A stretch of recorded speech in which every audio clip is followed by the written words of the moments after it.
shortest journey is not always the right journey. God's journey can often give us a different course to take to achieve his will and to ensure that we don't not experience the growth we need during that time. The book of Acts that we've been studying is a book that contains many stories that show many digressions away from the path, onto a path of discovery of who God is and seeing God show up in all sorts of weird and wonderful circumstances. It's also a book of great testimonies that Vicky shared with us 2 weeks ago. And I love to read and hear about testimonies. It truly is what life is all about. God redeeming a lost soul into a life of hope, direction, purpose and partnership, into a family, his family. We all have a story of saving grace, and it is the best tool of evangelism we possess. What God has done in the lives of all true believers is a miracle, and it's a miracle worth telling. A miracle that has more power than all and any other evangelical tools you think necessary to witness to non-believers. Over the last couple of weeks, I've experienced this myself. There's a guy I go and do a bit of training with, a bit of boxing training. I'm not going to get in the ring, don't worry. I've got a head like a beaten favourite at the best of times, but no more punching around that. So I go to a bit of training with him, and I've known him now for a little bit of time, and he just popped that open door question. So, Boof, what changed in your life? You know, why did you become a preacher, pastor, whatever you call yourself? At which I had a chance to sit down, and what did I do? I just simply shared my testimony. He wanted to know what was the journey of where I came from, why I made that decision. And it's had an impact upon this guy who now said to me, he said, I'm going to go and buy a Bible. So we went into Coorong, bought a Bible. I've introduced him to Verse by Verse Ministries. And he's openly, we just talk about faith whenever I go to do training, and he's asking questions, and he's begun a journey. Where that goes is not up to me. That's up to God. But it was such a joy to be a part of that process. But the real joy was the fact that I simply had to talk about what Jesus has done for me. And my main story to him at that time was, I became a believer, a follower of Jesus Christ, because I was amazed at who he was. I was amazed at the words I read that he spoke, the life he lived. Jesus blew me away 40 odd years ago, and still does today every time I read the Gospels. As Vicky outlined, our testimony is the most powerful tool of evangelism we possess. Always be ready to share simply your story about what God has done in your life. In Acts 27, it's a simple story showing Paul's journey to Rome. And in the readings this morning, I'm going to jump around a little bit just to paint the picture of the main theme that I wanted to focus on this morning, and that is burning bush moments. So let's start reading. It'll be up on the screen. Everybody knows I'm very high-tech now with my PowerPoint presentations. So we're going to start in verse 1. Paul sails for Rome. When it was decided that we would sail for Italy, Paul and some other prisoners were handed over to the centurion named Julius, who belonged to the imperial regiment. We boarded a ship from Adramyttium, about to sail for ports along the coast in the province of Asia, and we put out to sea. Aristarchus, a Macedonian from Thessalonica, was with us also. Then verse 9. Much time had been lost, and sailing along already had become dangerous, because now it was the day after a day of atonement. So Paul warned them, "Men, I can see that our voyage is going to be disastrous and bring great loss to ship and cargo, and to our lives also." But the centurion, instead of listening to what Paul said, followed the advice of the pilot and the owner of the ship.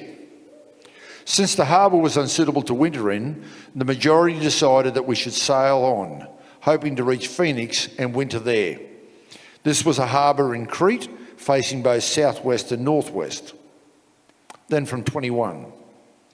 After they had gone a long way without food, Paul stood up before them and said, "Men, you should have taken my advice not to sail from Crete. Then you would have spared yourselves this damage and loss. But now I urge you to keep your courage, because not one of you will be lost, only the ship will be destroyed.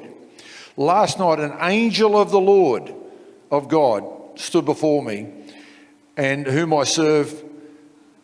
He said, "Do not be afraid, Paul. You must stand trial before Caesar, and God has graciously given you the lives of all who will sail with you. So keep up your courage, men, for I have faith in God that it will happen just as he has told me. Nevertheless, we must run aground on some island." Paul knew he was going to Rome. He believed it was told to him, and he clung to that reality. He started off on the journey to Rome and ends up shipwrecked. And a big spoiler alert for next week, last chapter in the book of Acts, Paul gets to Rome. I don't know what Tim's going to do with it next week, but he does get there, okay? Gets bit by a snake, a few other stories in there, but I'm sure Tim will really do a great job with it. But rest assured, at the end of it, he gets to Rome. When God gives us a clear direction, how often do we doubt that? Become despondent? How often do we give up? Throw in the towel?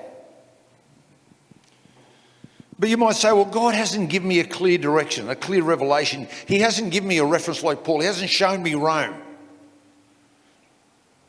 He never gave me specifics about the way my life would look, the decisions I should make to maximise my witness for him and to realise the best return for my efforts. So many times we read of God's appearance either physically or in a dream or vision. Moses in the burning bush. Abraham being stopped from sacrificing his son. In the Exodus of the Jews, they were following God as a pillar of cloud by day and also a vision of fire by night. When Peter got released from jail by an angel. And there are many other examples of God interacting with humankind in direct and deliberate manners. So where is our burning bush experience? Where do we get to experience something like that? Is a Moses burning bush experience the ultimate experience for us to lead a life Christ-centered? Is that what we need to live a Christ-centered life? Having a burning bush moment like that. If that happens, I know it'll change me. That's what I need. That's what I need to inspire me. Let me put a couple of scenarios to you. Would you prefer a one-off vision from God or an angel, giving a clear instruction for a specific purpose, and then you never see them again? In time, are you still inspired by that vision? You don't get anything else. You only get the one-off vision. Let's think way back in the days before anything was written, any books, your one-off vision. Are you inspired by that vision? Does the world choke out the change that happened in your life because of the vision? Do you question whether it really was a vision? Or was it just a figment of your imagination? A delusion? From that point on, what guides you, teaches you, inspires you every other day from that time on? Or do we go for what's in door 2? You have the complete written word of God. A document full of God's interaction with mankind, explaining the reason and purpose of existence, showing examples of man's successes and failures. A book widely recognised as the foundational text rich in both historical context and philosophical inquiry, offering insights into human nature, morality and the divine. Add to this, you're given the Holy Spirit as a divine seal of your salvation, a guiding light in your life to counsel you, guide you, inspire you, to give you insight. Which is the greater? Which would you prefer? In fact, what would be the most effective? The real question for us this morning is, how many burning bushes do we walk past each day without even registering them? Have we been walking past burning bushes in our lives? Will we even notice if a bush that we see is on fire? Or are we too focused on self? God is present in the mundane, simple activities that surround us daily. The key point raised by myself and Vicky in sermons on Acts 25 and 26. God is in the minutiae. The degree that we see and experience a burning bush moment is determined by a few factors, and I'll go through those. But I believe that these factors are all influenced by one thing only: us, not God. Us, not God. I think that's probably going to sound better than me. These are impacted by us, not God. And the first factor is, are we truly a child of God? The reason I ask this is simply because people since time began have cried out for God to perform some incredible miracle for them in dire circumstances. The old saying, there are no atheists in foxholes. It's a saying that is used where people have had experienced extreme circumstances. And in the context of war, it's where they call it a foxhole conversion. But the point about those situations, is it genuine when you have one of those experiences? Is it genuine? Does it last? I love the response to Jesus to Thomas in John 20:29, where he says, because you've seen me, you've believed? Blessed are those who have not seen, yet have believed. An apparition or vision experience is a lesser experience than having faith in what is not seen. Let me repeat that. An apparition or vision experience is a lesser experience than having faith in what is not seen. Jesus told us that. My second point, how much is God a part of your daily life? And I'm here not talking about our salvation. We are saved by grace through faith. However, the Bible clearly shows that the degree of the fruit we bear as his children is reciprocal to the time and effort we focus in on that relationship. I remember when I first went down to Sydney to play football, back in the dinosaur days. Then I went down, and I was really one of the fitter guys at the club here in Newcastle I went down to. But I went down there, and I saw the training and what was going to be required to me to get to the elite level, and it was another level. I realised I had to step up. I had to find another level to get the most out of what I wanted. I wanted to achieve the results I wanted in a career down there. Well, I knew I had to make a step towards making that happen. I had to step up in that regard. And it's no different with God.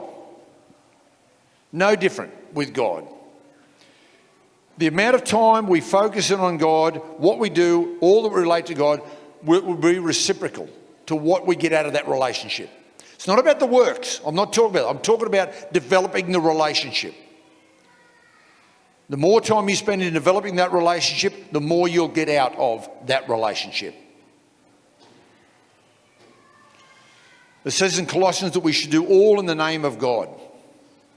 So when you walk into a meeting, do you do so walking into a meeting at work? Oh, it's just a meeting about sales or something else. But are you walking in there in an attitude of Christ, walking in the Spirit, to see what minutiae moment may happen in that meeting?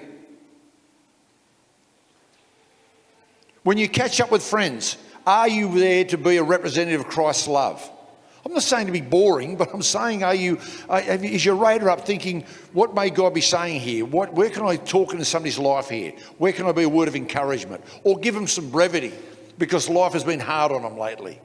What is God saying to you in that moment so you can be his representative there? When you're home alone, are you conscious about what you're watching on TV, looking at on your phone, or listening to? Doing all in the name of the Lord means doing all, not selective. My third point is, are we willing to lay down our life? Matthew 16:24 says, then Jesus said to his disciples, whoever wants to be my disciple must deny themselves and take up their cross and follow me. For whoever wants to save their life will lose it, but whoever loses their life for my sake will find it. Now, I could placate this down to just being, well, he's talking about it may be suffering, losing your job, or it may be this, or it may be that. And they're all true points. But when that was, the disciples were told about what that would mean then days, they knew it would cost them their life. You look at the lives of the apostles. Harry, if you can bring that slide up on the apostles. The list of the apostles and what they suffered. James, beheaded in Jerusalem. Peter, crucified in Rome with his head downward. Andrew, hanged from an olive tree. The one I love is number 12, Matthias. Stoned on a cross and then beheaded. Like, bad enough getting stoned on a cross, but then they take you down and chop your head off. You know, the whole list there, 18 of the apostles. An apostle, somebody who was given a specific message and was given that by Christ directly. 18 of them. Now add to this the throng of disciples and followers martyred for an uncompromising confession of their faith. One such group were the early followers who were executed in the most macabre circumstances. In July 64 AD, Nero was the emperor of Rome, and Rome burnt down. It burnt for upward of 9 days, and 2/3 of the imperial city was destroyed. So Nero was looking for a scapegoat. So he thought, well, the Christians weren't making any effort to put the fire out, so he thought they'll do. So they became the ones that he said were guilty of starting the fire. So Nero imprisoned the prisoners and tried to convince them to shun their faith. Prisoners were tied to a wooden stake for interrogation, while those rejecting the chance to turn their back on Jesus suffered the most worst fate, called the Roman candle. Nero punished devoted Christians by coating their strung bodies in pitch, oil, wax, and other flammable materials before lighting their feet and using them as a human candle. The Roman candles were used to light formal parties within the imperial gardens, whilst lit in such a way to prolong torture and pain. This little part I like. Elite guests of these private gatherings would seek entertainment from the suffering, whilst candles also gave a decoration and torchlight which they considered desirable. Last week we had a situation at church was sharing at a table, and Ian Ed, who was at the table with our group, shared with us that in the Congo currently now, people go to church and have no confidence that they're going home because it could mean their life. By attending church, there is massacres happening in the Congo now of Christians for turning up the church. Is God more important than everything else in our lives? It's only an answer we can show daily in the decisions we make, the times we spend on our relationship with God, and the validation in our hearts and minds that we truly are His children, saved by grace, not works. Ephesians 2:8-10 says, "For by grace you have been saved through faith, and this not from yourself. It is the gift of God, not by works, so that no one can boast. For we are God's handiwork, created in Christ Jesus, to do good works which God prepared in advance for us to do." I don't know about you, but I too often still get on the work bus. For 20 years of playing football, I always knew it was about if I trained hard and played hard and did all the work I had to do, I could get to where I wanted to go. Yeah? You make your own luck situation. And so I still sometimes as a Christian get on the works bus. You know, I'm doing good here. God must be pretty happy with me. You know, so, but everything that I want you to realise now that I've been talking about so far is about a commitment to embracing God's relationship in our life. Everything you may see as a work, if it's developed in a relationship, it's not a work. It's developing the relationship. We don't earn God's favour by our effort. But we will bear fruit, however, as a natural flow-on effect to developing that closeness. It's a natural flow-on effect. You want to light a dry bit of paper, the flow-on effect is with a match, it'll burn. You want to spend time with God and see your life bear fruit in great ways. You want to see burning bush moments all around you. Then develop the relationship. Ignite that source in your life. I think the story of Joseph in the book of Genesis is a great example of what I'm talking about. If you look at it, Joseph was a cocky little fella. You know, he couldn't wait to tell his brothers and that they'd be down to him one day. And his parents said, well, you know, thought, scold him. He said, well, you will too. He couldn't wait to tell them all they were all going to bow down to him one day. So he got sold into slavery, transported to Egypt, ends up as a servant in Potiphar's house, ends up in jail. Is provided with wisdom. Once again, the good works God prepared in advance for him to do. Where did the wisdom come from? Him? No. The opportunity? No. All prepared for by God. And he's provided with the wisdom to give the answers to get him out of jail and to put him in charge, second in charge of the whole of Egypt. He saves his family, and as such, he saved the nation of Israel. And yes, his family does come and bow down to him. But he went from being cocky to humble. The realisation of the journey God had taken him on and all the lessons that he learned along the way. Burning bush moments all along the way. It's not seeing physical change, but heavenly change in him being transformed daily by submitting to God. Walking with God and obeying those minutiae moments all around him. All those little minutiae burning bush moments all around him. Similarly, Paul had several physical, and I stress physical, burning bush moments. On the passage we read earlier, Paul was on there, an angel stood before him and said everything's going to be okay. He had physical burning bush moments. But he had proportionally a far greater amount of time simply just walking in the Spirit. Walking in the Spirit and experiencing everyday non-physical visitations from heavenly beings. Further, he continually drew upon the Old Testament scriptures as his foundation of what he believed in. The same as we can today draw upon the whole of the scriptures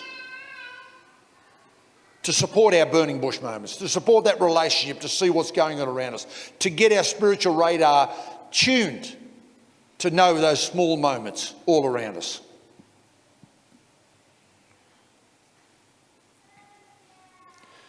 Paul learnt to focus on what God was doing in his life daily, not getting lost in what might be, what potentially could happen. It was about today. And in Matthew 6:24 it says, "Do not worry about tomorrow, for tomorrow will care of itself. Each day has enough trouble of its own."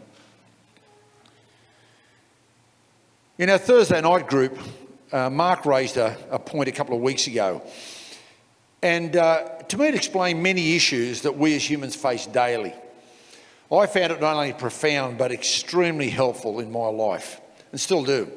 I think we've been unpackaging it for about 2 weeks now, and I'll be unpackaging it for a long time. He made this statement. He said that anxiety, not anxiety, but fear, a lot of things in our life all come about when our realities don't meet our expectations. Most problems we'll have in life is when our realities don't meet our expectations. If you forget nothing else but from today, remember that. So often we think we should be here, we should be there, you know.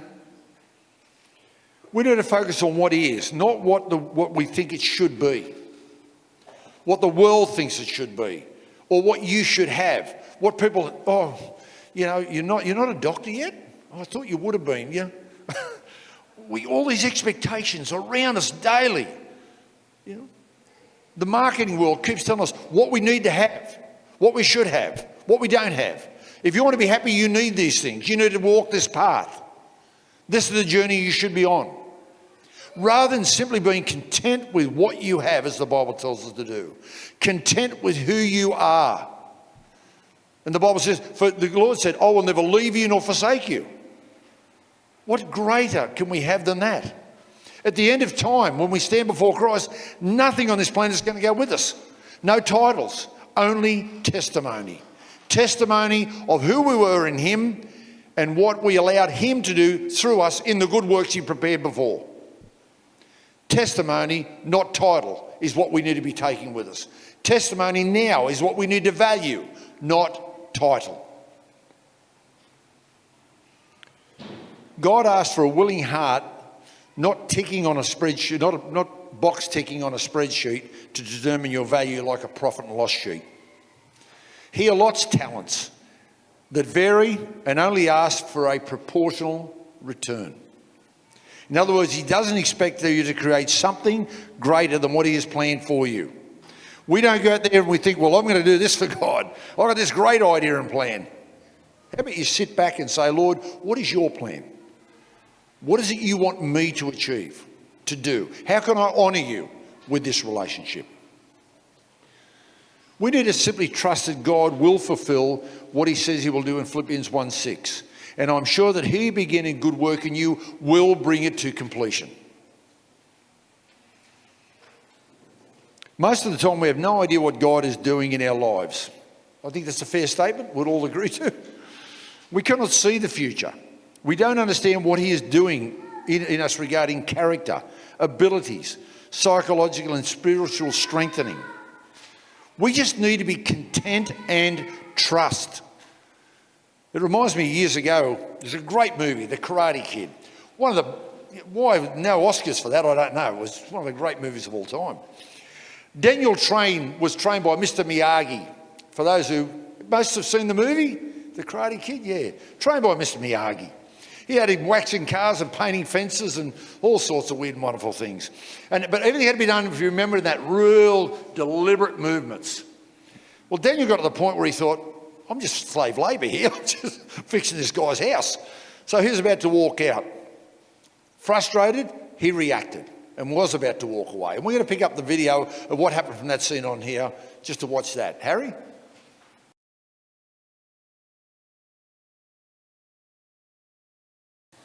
It was worth waiting for, wasn't it? It's become very much a part of our vernacular these days. Wax on, wax off.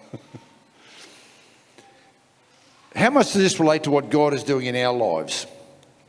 We simply need to trust him, believe in what he's doing, even if we don't understand. Does not preclude visions and dreams. I believe that he does these, and I've personally experienced these.